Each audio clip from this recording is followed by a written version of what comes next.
안녕하십니까, 반갑습니다. 증시각도기 곽상준입니다. 이 강의를 들으신 분들은 성공할 확률이 굉장히 높아지신 거예요.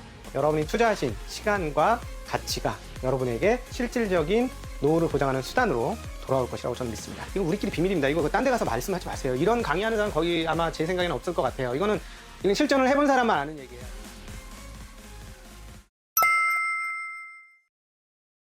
근데 또 부동산이 아까 전에도 이렇게 탄력성이 부족하다고 갑자기 팔고 싶다고 해서 확 주식처럼 바로 네네. 팔려서 이틀 있다가 돈 들어오거나 네네. 이런 시스템이 아니니까 만약에 이제 진짜 블랙스완이 와갖고 큰 위기가 갑자기 이렇게 오는 거잖아요. 네네. 그러면 대체할 방법이 없잖아요.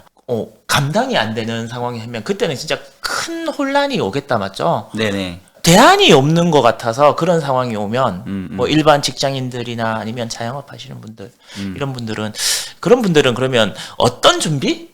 아직 일어나진 않았지만 조금의 가능성이 있으니까 어떤 식의 생각이나 아니면 어떤 식의 공부나 뭐 이런 어떤 식의 대안 뭐 이런 것들을 한번 공부해 볼 필요는 없을까요?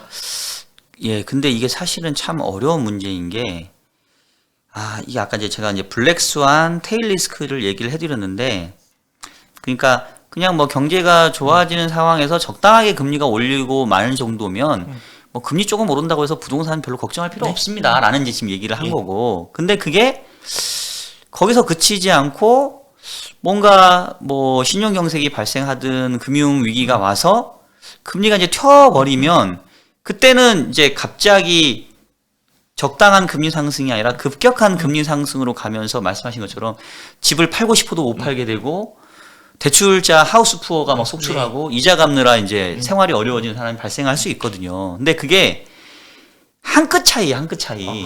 그거를 구분하기가 사실 쉽지가 않아요. 그래서 약간 all or nothing 개념인데 일단은 이제 모니터링 하는 거밖에 없고 어느 순간 그 상황으로 전개될까 말까 이제 그거를 모니터링 하면 될 것 같고요. 그 모니터링 하는 그러면은 그 인디케이터는 뭡니까? 네. 그거는 제가 말씀드릴게요. 좀 알려주십시오. 예, 그러니까 아까 얘기했던 것처럼 이제 최근에 위기가 있었던 게 이제 뭐 코로나 위기는 사실 제가 봤을 때는 별로 어떻게 보면 좀 특이한 사례였고 2008년도 있었던 서브프라임 신용 위기가 제가 봤을 때는 이제 우리가 조심해야 되는 건데 2004년부터 미국이 기준금리를 올리기 시작을 했어요. 예. 그래서 4년, 5년, 6년까지는 사실 별 문제가 없었어요. 별 문제가 없었는데 2006년, 2007년까지 이제 금리 상승세가 계속 이어지면서 결국은 거기서 이제 이 높아지는 금리 수준이 부동산 시장을 건드려 버렸거든요. 네네. 근데 이제 거기서 봤었을 때 이제 트리거가 뭐였냐라고 보면 사실 이제 제가 뭐 채권 전문가라고 많이 이제 소개를 해주시는데 제가 그 원래 지금은 IBK 연금보험에서 뭐 주식 채권 전체적인 포트폴리오 운용을 하지만 그 전에는 제가 그 증권사에서 채권 애널리스트를 10년 넘게 했었거든요. 근데 이제 제가 그 채권 시장을 오래 보면서 하나 어떻게 보면 좀 깨달음이라는 걸 얻었던 게 그 채권 시장에 보게 되면은 금리가 만기별로 뭐 1년짜리 금리, 2년짜리, 3년, 5년, 10년, 20년, 30년 이렇게 있거든요. 근데 그 금리 수준이 똑같이 오르고 똑같이 내리지 않더라고요. 저 나중에 그것도 한번 여쭤보려고 그랬습니다. 예. 일단 먼저 말씀을 그러니까 대부분 모르시는 분들은 왠지 금리가 점으로 찍혀 있는 것 같고 금리가 오를 때 같이 오르고 떨어질 때 같이 떨어질 것 같지만 우리 순장 씨도 주식 하시죠? 예. 우리 순장 씨가 가지고 있는 개별 종목 주식이 코스피랑 같은 방향성을 보이는 때가 맞나요? 다른 방향성을 보일 때가 맞나요? 제 것만 다른 방향성인 것 같습니다. 그렇죠. 예, 대부분 다 그래요. 대부분. 예. 저만 그런 거 아니고요? 예, 대부분 그러니까 뭐 안 그런 경우도 있지만 아니 장이 올라도 내 건 안 오르고 장이 빠지면 내 거 더 빠져. 보고 있는 것 같아요. 내가 뭐 예. 샀는지. 예. 그런 경우들이 이제 있는데 물론 이제 안 그런 종목도 많지만 이제 그게 훨씬 많이 와닿으니까 그런데 마치 그런 것처럼 이 시장에서 거래되는 금리도 대부분 금리가 올라갈 때 어떤 금리는 혼자 떨어지는 경우가 있고 이렇게 조금 서로 각각 다르게 움직여요. 네네. 특히나 이제 기준금리는 어떤 역할을 하냐면 우리가 초등학교 때 아침에 조회 이런 거 해보셨죠? 예, 저는 그다음에 뭐 우리 또 나이는 비슷하니까 그죠? 또 그쪽 예. 아니 몇살 차이 안 진짜 나더만. 80년 앞 팔자가 팔자인가요? 예. 예. 죄송합니다. 뭐 제가 80년대생이시구나. 예. 저는 이제 70년대생인데 예. 그래도 국민학교 나오지 않았나요? 예, 국민학교.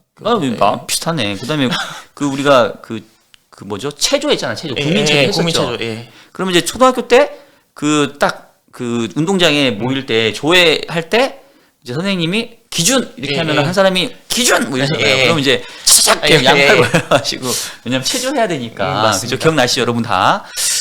그러면 이제 기준을 세우잖아요. 네. 그러면 그 기준점으로 이렇게 흩어지는 네. 것처럼 채권시장에서 기준금리의 역할은 그런 기준점을 잡아주는 거예요. 그러면 그 기준점 대비 시장금리가 알아서 적당한 간격을 벌리기도 하고 좁히기도 하고, 근데 그거는 경제 상황에 따라 달라요. 네네. 그래서 기준금리를 올리고 내리고 하는 것이 전체적인 금리의 방향성을 좀 좌우하긴 하지만 기준금리의 흐름하고 모든 시장금리 흐름이 똑같이 1대1 반영하는 건 아니거든요. 네네. 또 어떨 때는 기준금리를 올리는데 시장금리는 먼저 올랐다가 오히려 떨어지는 경우도 있고, 반대로 기준금리를 낮추는데 어떤 시장금리는 지가 먼저 떨어졌기 때문에 오히려 올라가기도 하고, 이게 이제 기준금리와 시장금리의 차이입니다. 네네.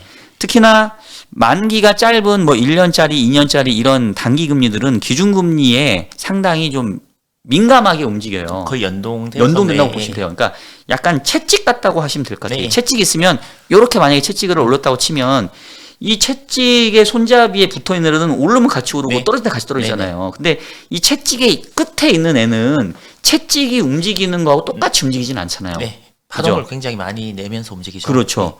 그러니까 마치 채권 시장에서 단기 금리와 장기 금리의 관계가 그렇다고 보시면 되고, 우리가 만기별로 금리를 점을 찍고 그리고 그 점을 찍어서 연결하면 하나의 선이 나오는 걸 우리가 수익률 곡선 이렇게 얘기를 하거든요. 그래서 일반적인 상황에서는 만기가 길면 길수록 금리 수준이 좀 높습니다. 그래서 우리가 그걸 우상향의 수익률 곡선이라고 얘기를 하는데, 만기가 짧은 거는 기준금리에 즉각적으로 연동되지만 만기가 긴 애들은 그냥 지 멋대로 움직여요. 근데 그 지 멋대로 움직일 때 어떤 거를 반영하냐면 향후에 경제가 어떻게 될까? 경기가 좋아질 것 같으면 금리가 올라가고 예. 떨어질 것 같으면 낮아져요. 예, 기준 예. 시장금리가. 자, 그래서 이제 어떤 상황이 벌어질 수 있냐면, 지금 이제 기준금리 올리고 있잖아요. 지금 네. 이제 한번 올렸잖아요. 지금 장기 시장금리는 같이 오르고 있습니다. 왜냐하면 이제 기준금리 한 번밖에 안 올렸고 0.5에서 0.75 정도면 아이 뭐 이 정도 갖고는 그냥 애교지 애교. 뭐 주식도 그렇게 큰 영향 안 받고 부동산도 요즘 부동산 가격이 계속 더 오르잖아요. 네. 왜냐하면 사람들이 생각하기에 0.5나 0.75나 별로 사람들의 의사결정에 큰 영향을 줄 정도가 아니에요. 그러니까 실질적으로 그렇게 시장에 큰 영향은 없습니다. 근데 여기서 이제 만약에 25bp 더 올라서 이제 1%가 돼요. 그래도 뭐 그렇게 크게 뭐 이 정도는 뭐 감당할 만해 라고 생각을 할 거예요. 근데 얘가 이제 어느 순간 올라가게 되면 어느 임계치 수준에서는 네. 이렇게 생각하겠죠. 야, 잠재 성장률이 2%밖에 안 된다고 하는데 금리를 계속 올리네. 그러면 뭔가 이제 주식도 조금 부담스럽고 계속 기업이 이익을 낼 수 있나? 그리고 부동산도 이렇게 조달 금리가 계속 높아지게 되면 이제 부동산 가격도 꺾일 때 된 거 아니야? 내지는 더 못 올라가는 거 아니야? 이제 이렇게 조달 금리가 올라가게 되면 이제 압박을 받기 시작을 하거든요. 네네.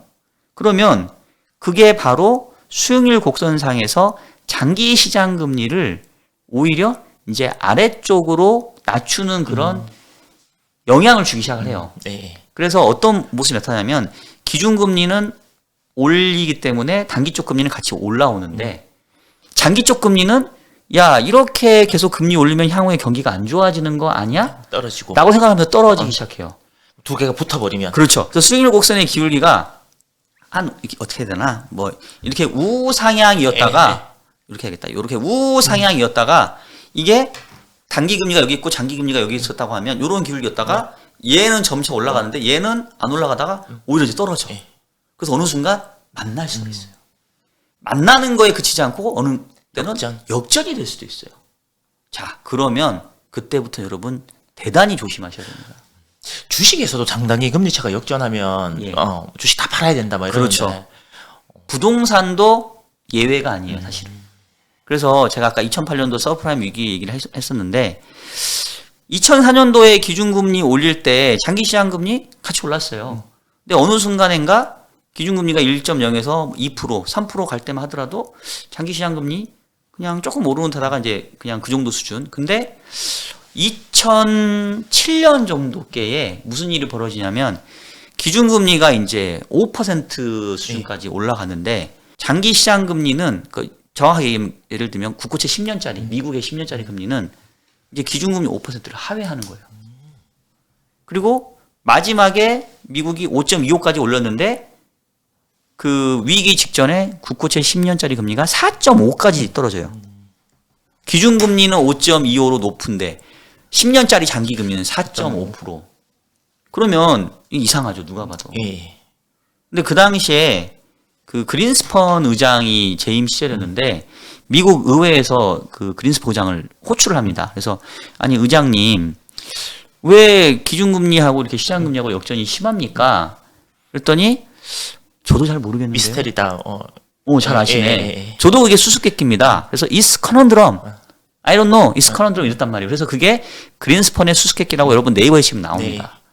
근데 이제 그 당시에 연준 의장이 그냥 단순하게 얘기했던 거는 아마 수급 문제인 것 같습니다. 해외에서 우리 미국채에 대한 수요가 초과적으로 발생하다 보니까 기준금리는 높아져도 장기시장금리는 안 오르고 오히려 눌리는 현상이 벌어지는 것 같습니다. 사는 사람들이 많으니까. 그렇죠. 예. 그렇게 이제 얘기를 했는데 채권시장에 정통한 사람들은 뭐라고 했냐면 아닌데 채권시장에서 전통적으로 장단기 금리 차가 역전되는 거는 이거는 경기 침체의 신호인데. 그러고 나서 정확히 2007년 이후에 한 1년 반 정도 만에 이제 2008년도 9월에 리만 브라더스가 파산보를 신청하면서부터 이제 급격한 난리가 났죠. 신용 경색이 발생했고 예. 결과적으로 2007년도에 10년짜리 금리 4.5%에 산 사람은 그 뒤로 10년 동안 계속 4.5% 이자를 받았어요. 그 뒤에 시장금리는 뚝 떨어졌지만 예. 그 사람이 그 당시에는 바보 같지만 위너였죠. 그래서 결론은 좀 길어졌는데, 그러니까 이제 제가 어떤 지표를 봐야 되는지 말씀드린다고 했잖아요. 예. 그러니까 장단기 금리차를 보라는 얘기예요. 장단기 금리차가 기준금리 특히 올리는데 장기 금리가 더 올라가지 않고 머무른다. 여기까지 오케이. 조금 떨어진다. 뭐 이것도 오케이. 근데 붙는다. 역전이 된다. 그러면 이거는 이제 도망가야 돼. 진짜 dom황쳐 이렇게 되잖아요. 예. 그때 도망가야 됩니다. 만약에 보통 이제 보면 여러 가지 또 그 당시에 이유를 들면서 이번엔 다를 것이다. 예. 이렇게 얘기하시는 분들이 있다 하더라도 네. 우리는 박 박사님을 믿고 네. 도망쳐야 된다. 그러니까 this time is different라는 네. 말을 많이 하죠. 네네. 근데 사실 되게 재밌었던 게 그 작년에 코로나 왔잖아요. 2020년에. 근데 여러분 뉴스를 검색해 보시면 2018년인가 19년도에 장단기 금리 차가 또 역전이 된 적이 있었어요. 예, 미국에서. 맞습니다. 예. 그러니까 제가 장단기 금리 차 역전을 말씀드리는 거는 우리나라는 아닙니다. 우리나라는 그렇게 잘 안 가요. 이제 미국 기준으로 보시라는 거고 그 당시에 미국채 2년과 미국채 10년짜리가 역전이 됐었어요. 예. 일시적으로. 근데 그때도 비슷한 얘기 했었어요. 이번은 달라. 뭐 경제에 뭐 문제될 게 없어. 그렇게 얘기를 했거든요. 근데 불과 1년도 안 지나서 코로나가 발생했어요. 그러면 이제 이 얘기를 들으시는 분은 야, 너무하네. 장단기 금리차가 코로나까지 예측했다고? 아유, 너무했다. 너무갔다. 이렇게 얘기할 수 있는데 장단기 금리차가 코로나를 예측했다는 게 아니라 장단기 금리차가 예시하는 바는 뭐냐면 이게 역전이 된다는 얘기는 경제가 뭔가 되게 건드리기만 하면 깨질 정도로 취약해진 상태에 있다라는 걸 얘기하는 거예요. 네네. 근데 그 상태에서 짱돌이 안 날라오면 안 깨져. 툭 건드리는 뭔가 매개체가 있으면은 하루 아침에 무너지죠. 그러니까 장단기 금리차가 역전된다고 해서 바로 위기가 오는 게 아니라 장단기 금리차가 역전이 된다는 얘기는 경제가 뭔가 이제 취약한 상태에 있는 거예요. 여기서 뭐가 날라오면 바로 이제 꺾이는 거죠. 다 무너지는 거죠. 그래서 지금 말씀 주신 것처럼 도망치어야 될 기회를 줘야 되잖아요. 네. 장단기 금리차가 역전되는 그 시점에만 도망쳐도 시간은 충분해요. 왜냐하면 역전됐다고 해서 바로 문제가 되지는 않거든. 2007년도 위기 때도 2007년도 역전되고 7년, 8년 거의 한 1년 넘게 갔어요. 시간 충분히 줬잖아요. 1년이면. 코로나 이전도 2018년인가 19년도 역전됐어요. 1년 갔잖아요. 시간 충분히 줍니다. 그러니까 역전되면 그때부터는 이제 도망칠 준비하고 도망치시면 돼요. 그러고 나서 이제 기다려. 그러면 됩니다. 보통 또 사람이 알고는 있는데 또 막상 내가 제일 마지막에 네. 제일 좋은 타이밍에 빠져나가야지 하면서 막 타이밍을 잡거나 그렇게 네네. 할 필요는 그렇게 해서도 안 되겠다 맞죠? 일단은 역전이 됐다 그러면 이제는 순차적으로 빨리 이제 정리할 수 있는 것부터 빨리 정리해서 네네. 좀 현금을 많이 보유하고 있는 게 네네. 낫겠다라는 판단을 하고 또 그렇게 행동을 해야지 아니야 보통 한 1, 2년 갔으니까 네. 6개월 6개월 정도 있다가 나는 어떻게 또 정리해야지 이런 생각을 하면 위험을 또 초래할 수도 있겠다는 생각이 들거든요. 네네. 일단 오늘 이제 부동산 얘기를 해야 되는데 너무 이제 금리 얘기만 했는데 이제 앞서 얘기했던 것처럼 이제 채권쟁이가 바라보는 통화론적인 관점에서 바라보는 부동산 시장인데 부동산 지금 뭐 수급 뭐 얘기하면 뭐 공급이 돼도 뭐 이렇게 필요 지역이 없고 네. 뭐 3기 신도시 너무 멀고 아직 멀었고 서울이나 강남에 원하는데 자꾸 뭐 이상한 데만 하고 그러니까 사실 제가 봤을 때는 뭐 당장 막 수급상 뭔가 문제 있다고 얘기하기 좀 어려워요. 네. 근데 이제 한 가지 우리가 우려할 거는 앞서 얘기했던 것처럼 금리가 올라오네. 그러면 또 금리 올라오면 부동산 꺾이는 거 아니야라고 또 생각하실 수 있는데 지금 제가 얘기해 주는 거는 단순히 금리만 올라간다고 해서 부동산 꺾이는 거 아닙니다. 아직 시간 남았어요. 부동산 시장이 채권 시장을 보면서 걱정해야 될 때는 이 장단기 금리 차가 역전될 때 특히 미국의 기준금리하고 미국 10년짜리 금리가 역전되는지 안 되는지 그때를 보시면 되고 아직은 시간 많이 남았거든요. 격차 많이 벌어졌으니까. 근데 이제 순서는 있죠. 왜냐하면 어떤 상품은 유동성이 좋잖아요. 네. 부동산이라고 하면은 우리가 아파트 얘기하지만 아파트도 있고 상가도 있고 땅도 있고 아파트는 사실은 내가 맘만 먹으면 팔 수 있잖아요. 근데 땅이나 상가 이런 거는 시간 많이 걸리죠. 그러니까 이제 순서를 정말로 장단기 금리 차가 역전되면서 위기 신호가 왔다라고 하면 잘 안 팔리는 놈부터 빨리 내놔야 되겠지. 잘 팔리는 놈은 조금 더 짱을 봐도 되겠고. 네. 완전 꿀팁 같이 이렇게 또 요런 상황에서 이런 네. 식으로도 한번 그러니까 파는 순서 또 잘 팔리는 순서 이런 것도 한번 고민을 해봐야 되는데 지금 뭐 아직까진 그런 일이 없지만 시간이 여유가 있을 때 내가 만약에 장단기 금리가 역전이 됐을 때는 어떤 순서로 자산을 이렇게 빨리 정리할 수 있는 거 이렇게 순서를 미리 정해 놓는 네. 그런 거는 꼭 공부해 볼 필요가 있는 것 같아요. 네, 사람들마다 다 자산 규모나 아니면 자산을 어떤 식으로 보유하고 있는지에 따라서 그 형태가 다 다르기 때문에 그런 시간을 한번 오늘 이 방송을 들으시고 그래 위기가 오면 나는 이런 식으로 대응할게 라고 하면서 한번 적어 보시면 네네. 좋을 것 같습니다. 아까 전에 그 금리가 그러니까 채권이 여러 가지 있잖아요. 뭐 네. 1년채, 2년채, 3년채, 5년채, 10년채, 20년채, 네. 30년, 50년채도 있나요? 우리나라에서 최장 만기가 국고채 50년까지 있습니다. 장난 아니 심사도 어떡하지? 근데 그러니까 제가 네. 무슨 말씀을 드리고 싶냐 하면 예. 그러니까 5년채와 뭐 10년채를 봐야 된다. 네. 뭐 3년채와 몇 년채를 봐야 된다. 뭐 이렇게 채권 전문가 분들이 나오시면 얘기를 하던데 네. 뭐 5년채는 어떤 의미가 있고 10년채는 어떤 의미가 있고 100% 그런 건 아니지만 예. 대체적으로 뭐 그런 경향성이 있다. 뭐 이런 것들을 저희들이 뭐 알 수 있거나 아니면 그런 경향성이 있는 채권들입니까? 그런 것들이. 일단은 이제 기본적인 컨셉은 앞서 얘기했던 것처럼 이제 수익률 곡선의 기울기가 상당히 중요하더라. 어떤 채권은 이 기준금리 바로 직결되는 거. 어떤 채권은 기준금리 변화 자체보다는 그에 따른 미래 경기에 대한 어떤 전망, 기대값 이게 반영되는 이제 그런 차원에서 단기 금리하고 장기 금리를 따로따로 봐야 된다. 그 차이를 봐야 된다라고 말씀을 드렸던 거고. 그럼 이제 콕 찍어서 단기 금리 중에서는 뭘 보면 되고 장기 금리 중에서는 뭘 보면 돼요라고 네. 혹시 이제 여쭤보실 수 있으니까 이제 만기가 다양하게 있긴 하지만 그래도 거래가 조금 활발한 만기가 있어요. 네. 미국 같은 경우는 미국채 2년물하고 미국채 10년짜리가 거래가 좀 활발합니다. 2년이랑 10년이랑. 예. 그래서 미국은 주로 이제 2-10 스프레드라고 우리가 얘기를 하거든요. 미국채 2년물과 미국채 10년물의 금리 차를 보고요. 네. 우리나라에서는 국고채 3년물과 국고채 10년물이 거래가 활성화돼 있어요. 그럼 따로 이유가 있거나 그렇진 않고요? 뭐 따로 특별한 이유는 없는 것 같아요.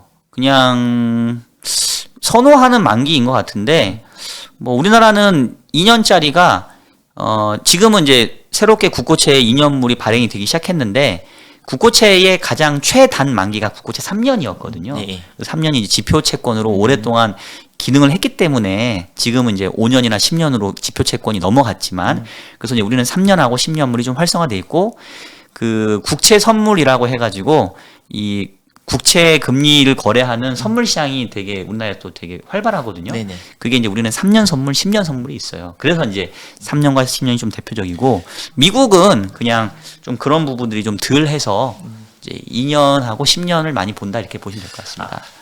금리 얘기를 이렇게 쭉 이제 하다 보면 제가 이제 보면 다른 나라들은 아직도 네. 뭐 미국은 테이퍼링 한다고 그러는 거지 네. 뭐 금리 올린다는 얘기는 아직까지 저 멀리 있는 얘기잖아요. 네네네. 우리나라는 다른 나라 아직 그러니까 신흥국 중에 몇 개국이 올랐는데 우리나라가 그 정도의 신흥국은 아닌데 선진국에 아직 편입은 안 됐지만 왜 이렇게 빨리 올리지? 우리나라가 다른 나라에 비해서 뭐 또 특수한 그런 상황이나 이유가 있는 건가? 그리고 또 한 번 더 올린다고 그러니까 그래서 그 부분이 좀 궁금하거든요. 자, 이제 미국하고만 비교를 해보면 그건 이렇게 생각하시면 돼요. 이제 미국은 통화 정책의 수단이 훨씬 다이나믹한 거예요.